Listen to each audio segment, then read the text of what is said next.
Assalamualaikum warahmatullahi wabarakatuh. Senang sekali sahabat Zakat TV saya bisa menjumpai sahabat semua di Bincang Kesehatan Sehati Sehat Islami. Dan kali ini di episode ini saya akan mengajak sahabat untuk berbincang tentang lemak jahat versus lemak baik. Dan kita semua tahu bahwa lemak yang berlebihan dalam tubuh tentu akan membawa dampak yang buruk. Tapi ternyata lemak juga bisa membawa dampak yang baik.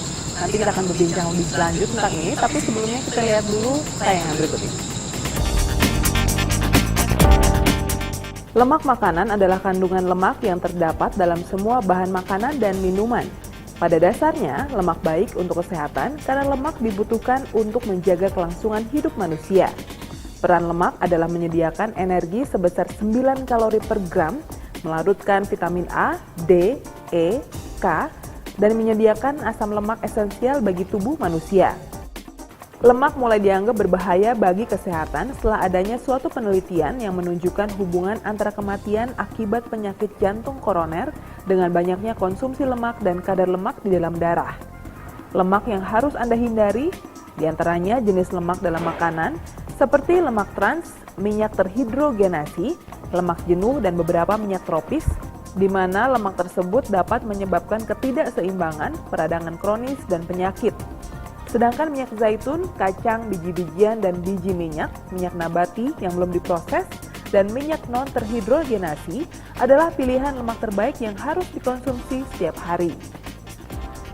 Karenanya, lemak tidak selamanya buruk bagi tubuh. Karena bagaimanapun juga konsumsi lemak yang baik untuk kesehatan tetap dibutuhkan sebagai sumber energi. Sahabat Sehati, seperti janji saya tadi, saya akan mengajak sahabat untuk berbincang dengan dokter. Ini sudah bersama saya sekarang, Dr. Uswatun Hasanah. Atau Dr. Ana aja saya panggil ya. Oke Dr. Ana, kita akan berbicara soal lemak jahat versus lemak baik gitu kan.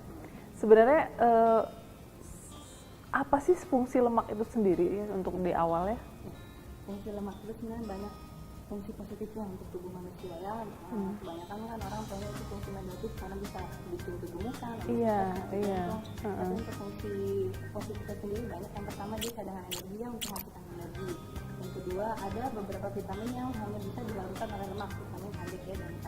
Terus untuk melindungi suhu tubuh, jadi kalau misalnya suhu kedinginan lemak sangat berguna untuk melindungi atau supaya suhu tubuh sama dengan suhu badan. Terus lemak itu juga sebagai bisa melindungi organ-organ kita seperti jantung, sebagai bantalan gitu. Jadi fungsi positifnya banyak banget. Sebenarnya banyak gitu. Nah kalau fungsi lemak sendiri ya sebagai apa ya penunjang dalam proses metabolisme tubuh itu seperti apa ya? Jadi lemak ini kan apa ya, dia bisa menghasilkan energi. Salah satunya kalau kita makan karbohidrat tapi karbohidrat yang berlebih nanti akan berubah menjadi lemak. Jadi pada saat karbohidrat kita makan terlalu berlebihan di dalam tubuh akan disimpan sebagai sel lemak. Jadi saat tubuh memerlukan itu ada sel lemak yang diproses sebagai energi, cadangan energi. Nah bagaimana dengan kelebihan lemak dari dalam tubuh? Kan ya itu kan sering terjadi gitu ya. Kalau misalnya tadi kalau karbohidrat terlalu berlebih, otomatis sel lemak di dalam tubuh kita cadangan energi sel lemak juga berlebihan. Salah satunya bisa menyebabkan terjadinya aterosklerosis atau penyumbatan pembuluh darah. Yang paling ditakutkan, komplikasi yang paling sering itu stroke. Jadi memang sebaiknya jangan terlalu berlebihan memakan karbohidrat karena pada akhirnya nanti akan dirubah menjadi sel lemak. Nah memang apakah kelebihan lemak dalam tubuh selain adanya penyumbatan dalam pembuluh darah, apakah langsung terlihat seperti misalkan kegemukan atau apa gitu dok? Iya. Efek samping yang paling mungkin yang paling sering dialami sekarang itu obesitas ya. Lemak terlalu berlebihan. Iya. Terus ya itu tadi kurang percaya diri, jadi lebih ke arah psikis bisa ya. Arah psikis, jadi biasanya orang kurang percaya diri bisa mengalami suatu obesitas atau kegemukan. Terus banyak bisa menyebabkan inflamasi juga atau peradangan kalau misalnya lemak terlalu berlebihan di dalam tubuh. Jadi memang sebaiknya kadarnya juga tidak boleh terlalu berlebihan di dalam tubuh, tapi juga tidak boleh kurang. Jadi jangan terlalu menghindar makan karbohidrat atau lemak menjadi kegemukan yang paling sering terjadi ya. Betul. Nah kalau misalkan kita sebagai manusia awam gitu ya, bagaimana kita mengetahui bahwa lemak dalam tubuh kita ini sudah terpakai secara optimal gitu dok? Kalau untuk sebagai itu tadi ya salah satunya mungkin pada manusia orang awam ini seperti harus menggunakan lemak ini aktivitas berolahraga. Jadi sel lemak atau kita kan makan setiap harian, jadi pemasukan dan pengeluaran juga berimbang. Jadi pada saat kita makan sebisa mungkin juga ada pengeluaran seperti aktivitas yang dilakukan baik olahraga, aktivitas bekerja atau aktivitas apapun sehari-hari. Oke, dokter jangan kemana-mana ya, kita masih akan berbincang lagi nih yang lebih jauh tentang lemak baik versus lemak jahat. Sahabat Sehati jangan kemana-mana karena saya masih akan kembali lagi dengan Dokter Ana untuk membahas lebih jauh bagaimana sih fungsi lemak baik dan dampak dari lemak jahat dalam tubuh. Tetap di Sehati, Sehat Islami.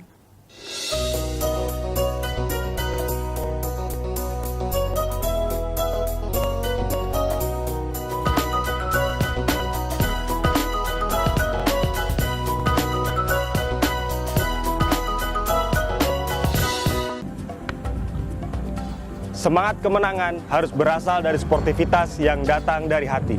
Saya Bambang Pamungkas, saya zakat di Dompet Duafa. Keluarga adalah sumber inspirasi saya. Kehangatannya datang dari hati. Saya Inneke Koesherawati, saya zakat Dompet Duafa. Berbagi memudahkan rezeki, karena datang dari hati. Saya Ipo Santosa, zakat di Dompet Duafa. Dompet Duafa.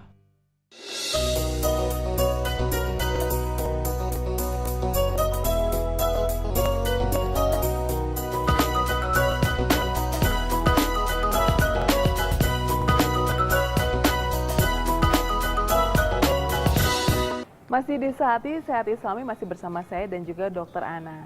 Kita lanjutkan lagi perbincangan mengenai lemak jahat versus lemak baik.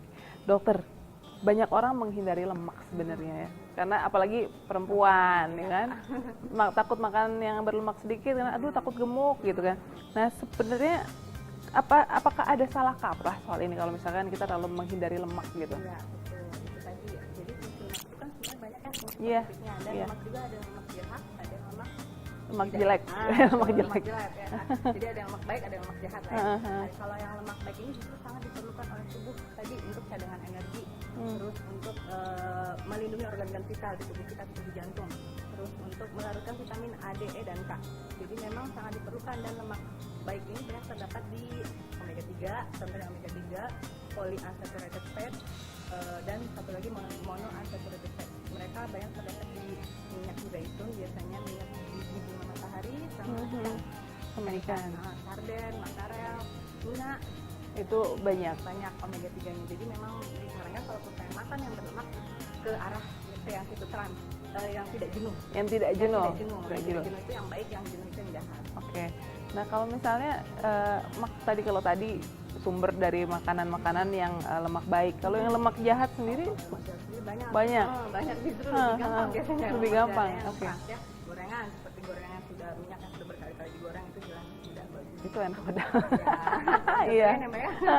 Terus Itu salah satunya yang paling sering paling tidak bagus itu transnya. lemak trans ya. Nah, ketika kita tadi banyak orang menghindari lemak. Kemudian bagaimana kita mengetahui bahwa lemak dalam tubuh kita kurang?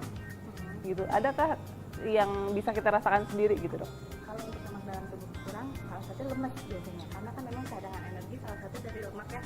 Jadi pada saat karbohidrat sudah tidak ada asupan kan, pengganti itu sel lemak. Pada saat si sel lemaknya juga tidak ada asupan, si pasiennya atau si orang ini pasti akan merasa sangat lemak.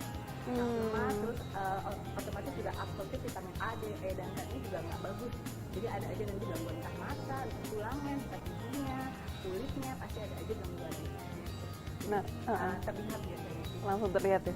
Apakah ada kandungan dalam tubuh kita ketika kita kekurangan lemak bisa menggantikan fungsi lemak walaupun mungkin sementara gitu? Ada glukogennya, jadi ada metabolisme memang yang namanya ada satu siklus metabolisme glukogen mengganti sementara saja, tidak lama. Jadi memang setelah itu harus ada asupan yang masuk lagi supaya tergantikan kembali, memang sel lemak itu sangat dibutuhkan. Sangat dibutuhkan.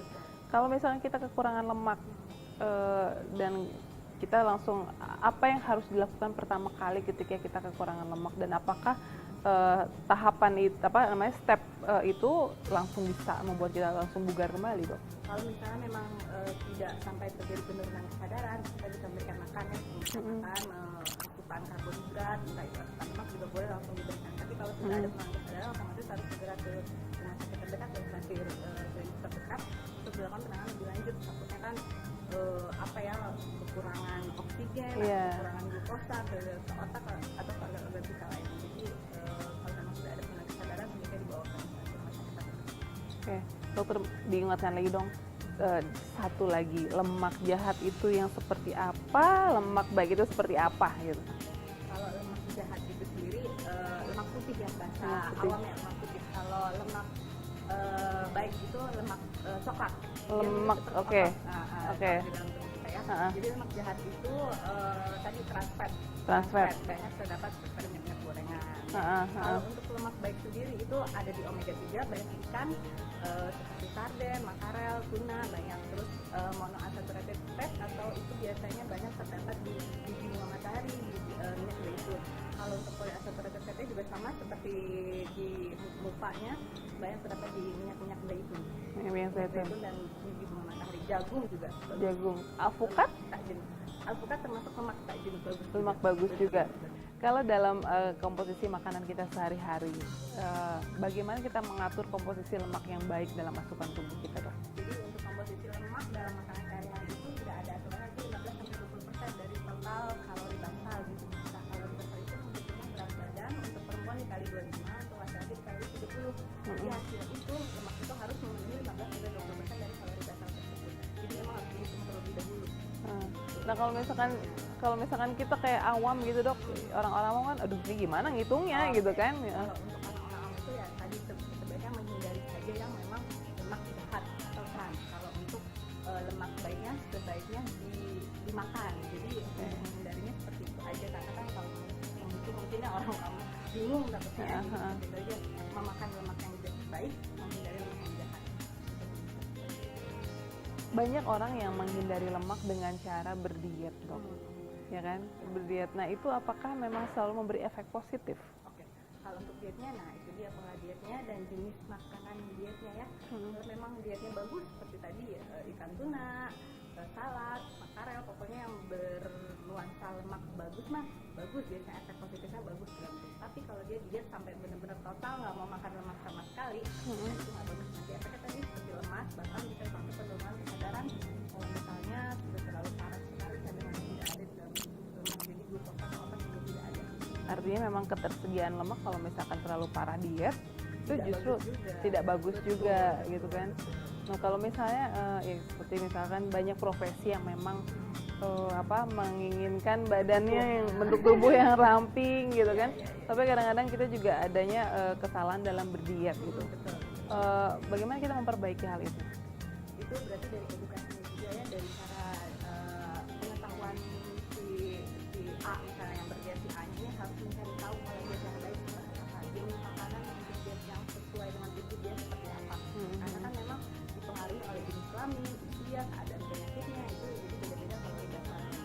Jadi ya sebisa mungkin kalau memang si A nggak ngasih apapun dan tapi yang berdiet itu tadi makan lemak yang tak jenuh, yang tak jenuh. Yang tak jenuh. Kalau yang jenuh yang tadi yang jahat. Yang jahat. Oke, dokter. Tahan dulu, nanti kita akan ngobrol lagi ya di segmen berikutnya. Sahabat Sehati, jangan kemana-mana. Nanti sebentar lagi saya masih akan membahas lemak jahat versus lemak baik dengan Dokter Ana. Tetap di Sehati, Sehat Islami.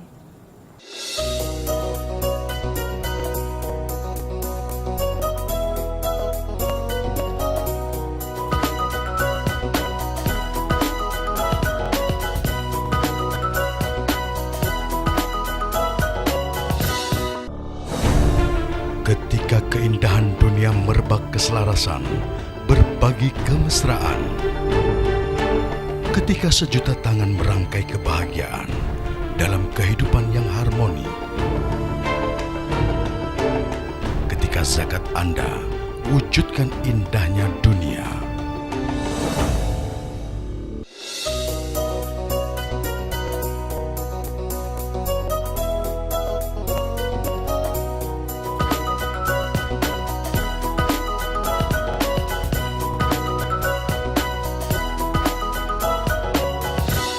Masih di Sehati, Sehat Islami masih bersama saya dan juga Dokter Ana. Kita akan lanjutkan lagi ya dokter ya. Dokter, tadi sempat dijelaskan lemak baik ya dari yang diambil dari minyak. Ada minyak zaitun atau minyak bunga matahari. Nah, tapi ya kita masyarakat tidak banyak juga mungkin yang mengkonsumsi minyak-minyakan yang tadi disebutkan oleh dokter kan. Itu bagaimana kita bisa mengatur atau paling nggak mengetahui apakah ini masih baik untuk tubuh kita atau enggak? Kalau untuk masyarakat awam mungkin ya yang paling sering kita temukan avocado, ikan. Iya. Itu salah satu makanan yang berjenis lemak tak jenuh atau bagus. Lemak baiknya. Bisa untuk dikonsumsi. Sementara untuk lemak jahat sendiri sebenarnya gampang dibilang gitu. Lemak jahat sendiri ini bisa enak-enak. Terdapat pada makanan yang enak-enak. Gorengan itu yang bikin ketagihannya.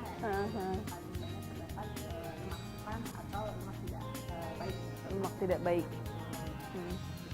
Nah kalau misalnya ya ibu-ibu masakan dengan menggunakan minyak goreng gitu kan, bagaimana kita mengatur paling tidak komposisi itu? Mungkin memang ada sebagian masyarakat yang tidak mengetahui bahwa coba diganti dengan olive oil atau minyak zaitun misalnya gitu.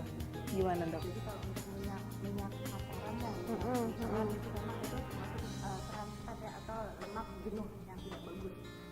Bagusnya memang diganti dengan minyak zaitun. Tapi kalau memang tidak ada atau memang susah, bisa dikurangi penggunaannya aja. Jadi 1 gram itu biasanya 9 kilokalori. 1 gram 9 kilokalori. 1 gram itu iya. 1 gram itu Oke. susah memang ya. Iya. Itu memang harus menggunakan timbangan biasanya sebelum dipastikan. Tapi ya bisa dikira aja dikurangi saja sih memang kalau memang tidak ada minyak zaitun atau olive oil, memang harus menggunakan minyak yang biasa atau minyak diserang ya. Dikurangin. Dan apakah hanya boleh sekali saja proses penggorengan? Kan kadang-kadang ada yang berkali-kali gitu kan? Betul, hanya boleh sekali saja karena kalau transfat itu semakin goreng, semakin sering digunakan untuk penggoreng, maka semakin akan terjadi perubahan molekul, makin jahat nanti jadi si kandungan minyaknya. Oke. Nah kalau dari berdasarkan usia dok, anak-anak ya balita sampai remaja bahkan juga dewasa gitu kan? Apakah konsumsi lemak yang dianjurkan itu berbeda setiap usia atau bagaimana? Betul. Jadi untuk konsumsi lemak memang berbeda-beda ya Mbak ya. Jadi 15-20% dari kalori basal itu biasanya untuk digunakan untuk dewasa. Kalau untuk anak-anak itu per kilogram berat badan biasanya ada hitung-hitungannya lagi. Tapi kan susah ya. Iya. Susah kalau untuk awam biasanya memang susah untuk melakukan hal itu. Jadi biasanya dia akan melakukan edukasi atau ada pembicaraan tentang nutrisi yang baik untuk anak-anak, bagaimana caranya supaya tidak terlalu gemuk juga nggak terlalu bagus. Betul. Jadi kalau anak gemuk juga bisa bahaya sebenarnya. Oke. Kalau misalkan untuk yang sudah dewasa atau bahkan sudah lanjut usia, banyak juga yang terkena penyakit degeneratif kan dok ya. Nah itu bagaimana kita mengukur kadar lemak yang baik ketika sudah ada penyakit degeneratif bagi tubuh kita atau tubuh orang lain?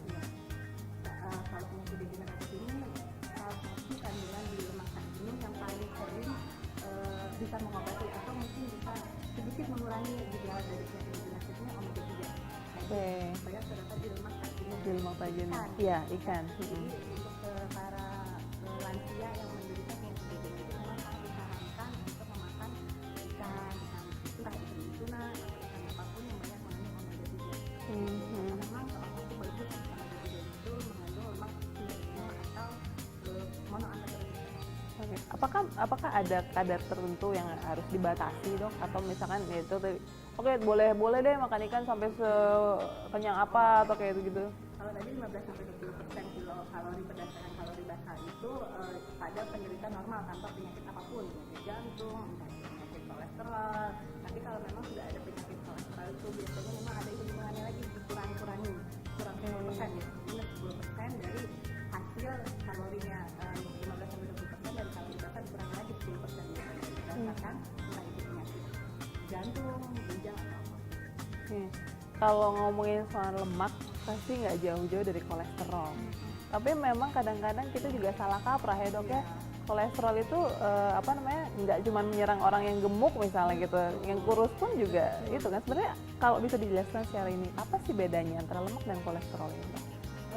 Kolesterol itu apa ya? Jadi di tubuh kita ini ada kan tadi lemak jahat, lemak baik. Betul, betul. Lemak jahat itu selanjutnya HDL. Itu protein, high density lipoprotein. Ada itu low density lipoprotein itu dia lemak Tidak bagus.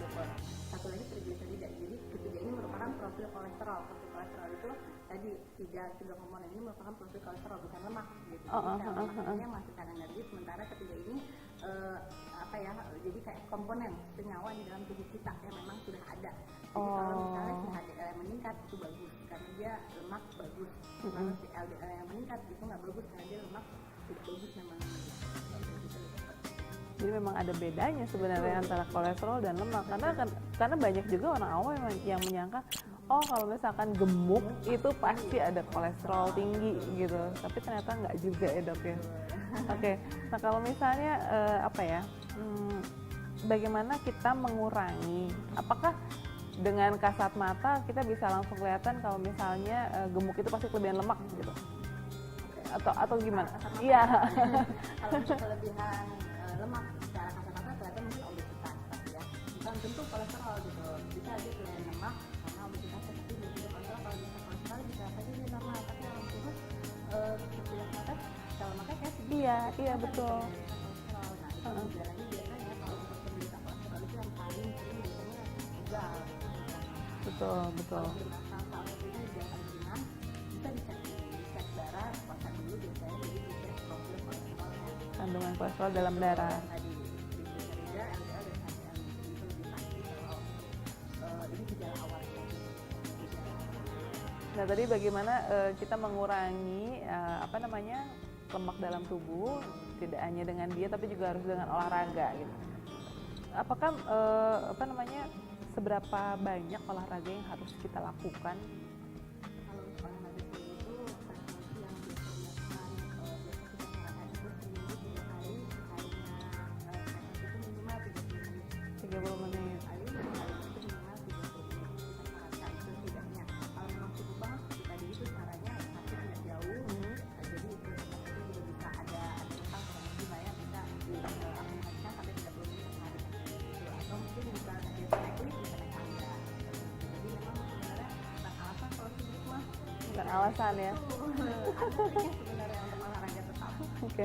Lalu terakhir, Dok, ada nggak tips buat para sahabat di rumah bagaimana menjaga kadar lemak yang baik, mungkin dari asupan makanan atau aktivitas sehari-hari? Untuk asupan makanan bisa dikurangi makanan yang mengandung minyak seperti gorengan itu bisa dikurangi apalagi kalau misalnya minyak dipakai berkali-kali itu sangat tidak bagus. Terus yang kedua bisa mulai mencoba untuk suka terhadap ikan seperti ikan tuna, ikan makarel, itu sangat bagus terutama untuk para lansia yang menderita penyakit degeneratif karena banyak mengandung omega 3. Olahraga seminggu 3 kali, sekali olahraga minimal 30 menit sehari. Terima kasih dokter buat penjelasannya lengkap, dan terima kasih juga sudah berbincang, mengganggu waktu dokter juga hari ini. Tidak apa-apa. Oke, terima kasih dokter. Oke, sama-sama. Sahabat Sehari, itu tadi perbincangan saya dengan Dokter Ana terkait dengan lemak jahat versus lemak baik. Sahabat Sehari, itu tadi perbincangan saya dengan Dokter Ana tentang lemak baik versus lemak jahat. Nah, kan tadi sudah ada tipsnya, jadi sahabat juga bisa mempraktekkan sendiri di rumah bagaimana merawat tubuh kita, terutama menjaga kadar lemak kita dalam tubuh. Nantikan episode selanjutnya di Sehari, tentu saja dengan tema-tema yang berbeda. Sampai jumpa.